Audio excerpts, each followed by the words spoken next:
the pig. Well, they got pigs out here. You ain't off one of them. What I believe in, I do. Do what you believe in. Or shut up and admit you've lost your courage and your guts to stand up.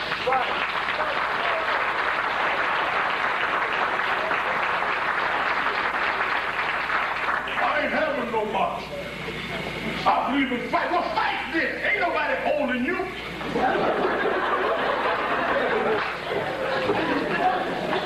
I'm off the man. Off. Flaming crackers walking right around here tonight.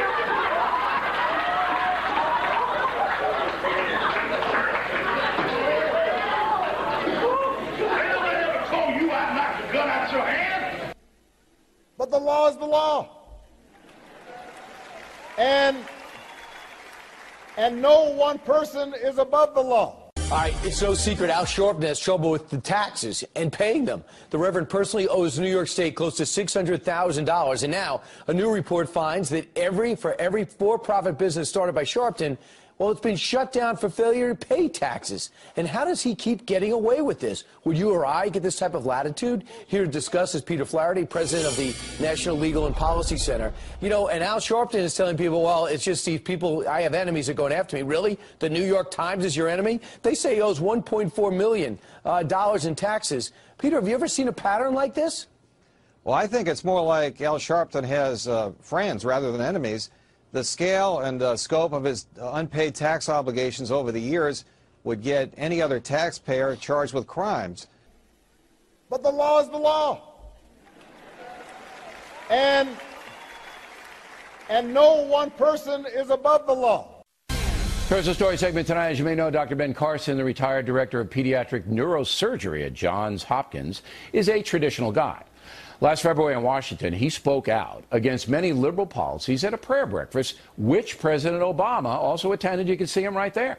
Soon after that, the IRS contacted Dr. Carson, who joins us now from Houston. So what did they want? What did the IRS want? Well, they wanted to investigate some property, some investment property that I had. And they came and found that all the I's were dotted and all the T's were crossed. And then they said, well, let's just do a general audit of everything.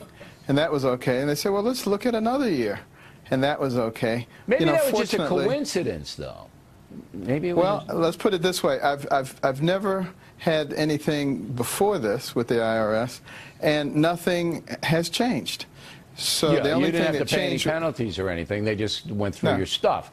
So do you really Exactly. believe that because you criticized some of the president's policies at the prayer breakfast that the IRS was given a little, hey, why don't you give him a little jazz? Do you think that happened? well, whether that was the case or not, you know, the fundamental issue here is the freedom of our citizens is being threatened. You know, I think this is a much more serious thing than Watergate or Iran-Contra or even Benghazi-gate. And, you know, freedom of speech, freedom of expression is one of the major principles of our country.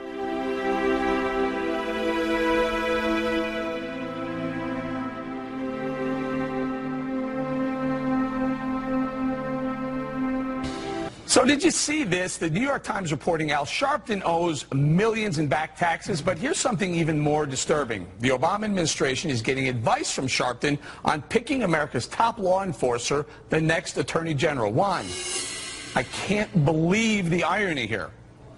Yeah, well, look, I'm telling you something. This is one where I think I'm going to break with the way you think of me here, because I just can't believe it either. I mean, it's just unbelievable. To me, who's forgotten about Tawana Brawley? Who's forgotten about the phony demonstrations where he takes money from one corporation to embarrass another? Who's forgotten about the ads that encourage poor people to take out these usurious loans that bankrupt them and leave their houses? So we know that Al Sharpton, not a good guy, not the guy you want to, you know, bring home to mom. But here's the question: why is President Obama bringing him into the White House to advise on the Attorney General and midterm losses? Well, I think it's all politics. I think that they don't like Jesse Jackson from the Chicago days, and so they've anointed him as their official black leader. But I just think it's a poor choice. I think it's insulting. So, Michelle, I have to ask this. Do they have to have anybody? I mean, does it really have to be Al or Jesse? How about none of them? No, none of them. I mean, what bothers me is that if you're a nice conservative group who's just trying to teach people about the Constitution, the IRS goes after you. But if you're a race baiter, if you're a crook, oh, it's fine if you don't pay taxes. That's perfectly okay. What I don't understand is why does this president continue to elevate him and give him credibility? He's a terrible person. Let me add, right. let me add something, John. Please, I want to get this in. The Attorney General, think about that for a second, oversees the Department of Justice, right? The Department of Justice oversees what? The IRS. The IRS does what? Applies tax law to people, to tax cheats. You're saying no corruption? No. None? No. There were some boneheaded decisions. Out of a but local no mass office. corruption? Not even mass corruption. Not even a smidgen of corruption. Okay.